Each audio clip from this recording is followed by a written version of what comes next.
I'm James from GameFront, and welcome to Hot Off the Press Start, the weekly show that rounds up all the latest gaming news quicker than John Marston can quick draw his trusty revolver. Some interesting activity went down on Twitter this past week as the creative director of the Division 2 series, Julian Gertie, he's been reaching out to see what fans might think about a single-player game based on the Division series of games. Now, it came following a tweet from the level director of TT Games, Tim Spencer. Now, we're talking, these are the Lego game folks, okay? He mounts the idea of a single-player spin-off to the series. Julian then put out the idea to fans to see what they thought. The idea Tim came up with was that of an agent trying to get home to their family after being sent to New York City during the SHD blackout after the fall of Washington, D.C. Now, if those were spoilers, I'm so sorry. It seems that this idea has at the very least caught Gertie's attention. Now, if it's ever going to happen, who knows? The developers of the controversial game Devotion, Red Candle Games, has confirmed that they currently have no plans to re-release the withdrawn title, at the very least in the near term. The game was pulled shortly after release as many felt that it contained a disrespectful reference to the Chinese president. The game contained assets that appeared to depict the president as Winnie the Pooh, which, this is an ongoing joke, this is not new. Come on, you can't be so sensitive.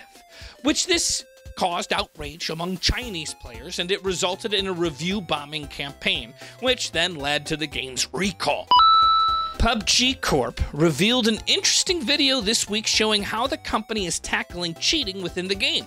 The video showed how the so-called anti-cheat unit are constantly monitoring for unusual activity and unauthorized actions, which they feel are affecting the gameplay experience. As soon as a new exploit or hack is released into the wild, they acquire that exploit and begin to understand its mechanism. Once identified, they're able to patch the exploits very rapidly. In addition, they use deep learning to enhance their efforts by being able to quickly identify and analyze unusual in-game activity and understand the mechanism behind it. It's certainly an interesting video to watch, and you can see the full video right now over at GameFront.com. Check it out. Speaking of cheating, Apex Legends has also talked about their efforts to combat cheating this week, and their approach is actually pretty hilarious and clever.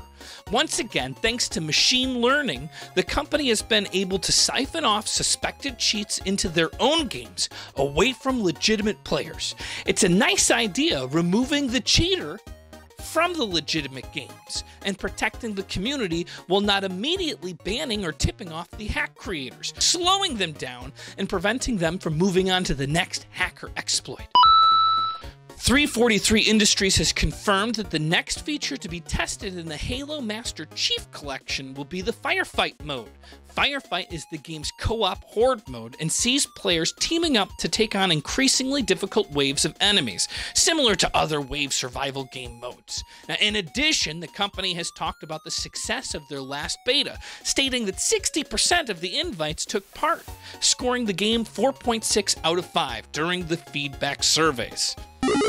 And finally, we've learned this week that Gears 5 will contain a brand new arcade-style multiplayer mode. The new mode is aimed at gamers who don't usually play multiplayer, with the developers feeling that there's an audience of Gears fans who prefer to stick to single-player, finding the multiplayer modes too competitive.